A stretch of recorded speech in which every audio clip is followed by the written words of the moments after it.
আসসালামু আলাইকুম। আজকে একদম গ্রাম বাংলার একটি ঘরোয়া রান্না নিয়ে হাজির হয়েছি। আজকে রান্না করছি দেশি মুরগি দিয়ে কাঁঠালের বিচি, সঙ্গে থাকছে মজার বেগুন ভাজি। তো আমি মশলাগুলো বেটে নিলাম, কারণ বেটেটা মশলার স্বাদ থাকে ভালো। আর ভাজার জন্য বেগুনগুলোকে একটু কেটে নিচ্ছি।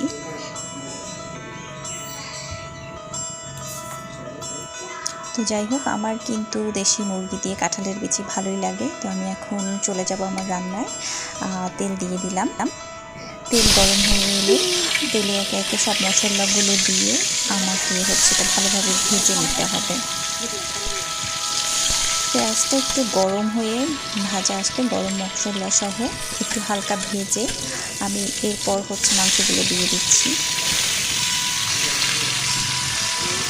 এরপর আমি মাংসের মধ্যে আদা, পেঁয়াজ, রসুন, মাংস রান্না করতে আসলে যে ধরনের উপকরণ লাগে সবই দিব।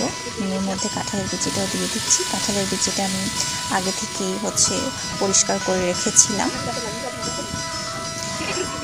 এরপর হলুদ, তারপর মরিচ সব কিছুই দিয়ে দিব। আপনি চাইলে কাঁচামরিচও দিতে পারেন, এটা আলাদা একটা ফ্লেভার নিয়ে আসে। এবং এগুলো খুব ভালোভাবে নাড়াচাড়া করে আমি কষাবো।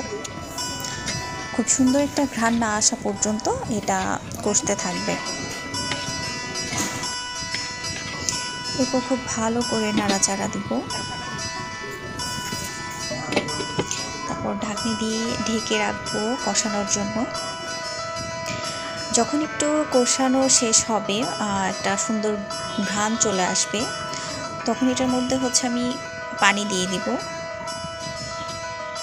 সিদ্ধ হওয়ার জন্য। একটু অপেক্ষা করব সেদ্ধ হওয়ার জন্য, যেহেতু এটা দেশি মুরগি, একটু সেদ্ধ হতে সময় নেবে। অলমোস্ট হয়ে গেছে প্রায়। আলহামদুলিল্লাহ, ফাইনালি হয়ে গেল কাঁঠালের বিচি দিয়ে মুরগির মাংস রান্না। কার কার পছন্দ কমেন্টে জানাবেন। ধন্যবাদ।